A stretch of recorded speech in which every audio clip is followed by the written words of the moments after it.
Votre chirurgien urologue vous a proposé un traitement chirurgical de la prostate. Allez-vous nécessairement perdre vos éjaculations? Question qu'on nous pose de plus en plus fréquemment. Pensez à vous abonner à notre chaîne YouTube et à cliquer sur la petite cloche pour avoir accès à nos dernières publications.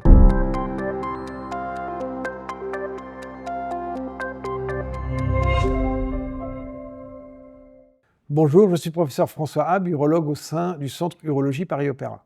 Alors la chirurgie de l'adénome de la prostate est une chirurgie bénigne, est une chirurgie, on doit le dire et le répéter pour ne pas confondre avec la chirurgie du cancer qui ne s'accompagne pratiquement d'aucun risque d'incontinence urinaire, en tous les cas pour la plupart des techniques. Mais il y a toujours cette question en suspens sur le trouble de l'éjaculation induit par la chirurgie.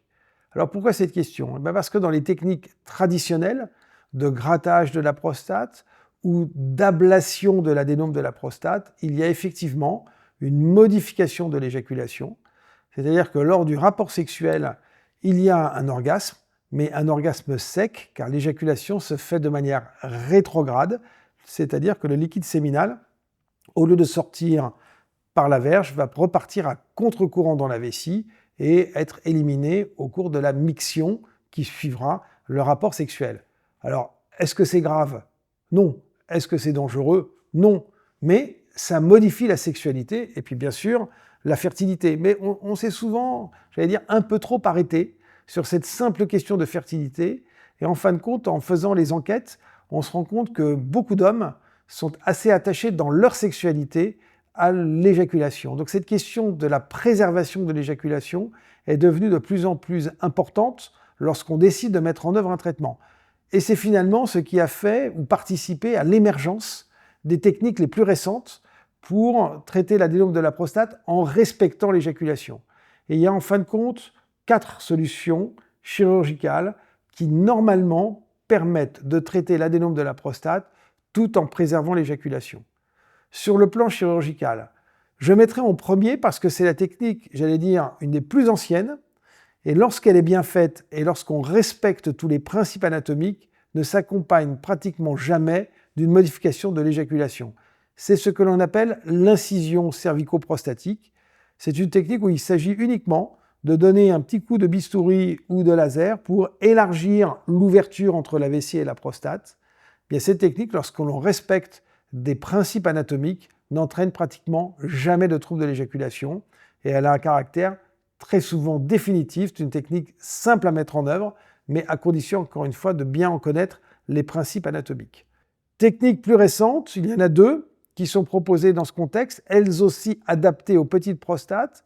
C'est le traitement par résume, utilisant la vapeur d'eau pour créer une sorte de cavité dans la prostate. Cette technique ne s'accompagne qu'exceptionnellement de troubles de l'éjaculation.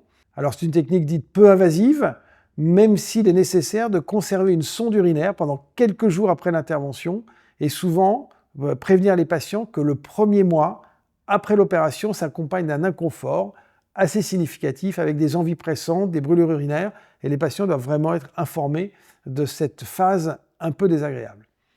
Troisième technique, celle qui s'appelle Urolift. Urolift, ce sont des petits implants que l'on met dans la prostate pour tirer sur les joues de la prostate, un peu comme sur mes joues. On fait sourire la prostate, clic, c'est comme ça. Donc ça ouvre le chenal urinaire. L'Urolift ne s'accompagne là aussi qu'exceptionnellement de troubles de l'éjaculation. Les données sur le long terme manquent un peu, mais c'est une technique intéressante pour les petites prostates. Et puis enfin, 4e option thérapeutique dans les grosses prostates, c'est l'embolisation qui est faite par nos collègues radiologues. On vient boucher les artères de la prostate et ce qui va faire réduire le volume. Cette technique n'a de sens que lorsque la prostate est très augmentée de volume, au-delà de 120 grammes, parce que c'est un effet uniquement volumétrique. Donc aucun intérêt sur les petites prostates toniques, mais en revanche, une place certainement intéressante lorsqu'on veut préserver des éjaculations sur le traitement d'une volumineuse prostate. Seul bémol, c'est la durabilité du résultat. Le corps humain est assez bien fait, lorsqu'on lui bouche certaines routes artérielles, il en reconstruit d'autres assez rapidement et on peut assister à des récidives dans les 3, 4, 5 ans qui suivent ces techniques d'embolisation. Mais après tout, c'est toujours autant de temps de gagner pour un homme qui veut préserver ses éjaculations. Donc oui, il est possible de s'adapter et de choisir une technique qui permette de préserver les éjaculations, incision cervico-prostatique, résume, urolift et embolisation. On choisira en fonction de certains paramètres et notamment du volume prostatique. Si vous avez aimé cette vidéo, pensez à la liker pour qu'elle ait la plus large diffusion possible et je serai heureux de prendre vos commentaires.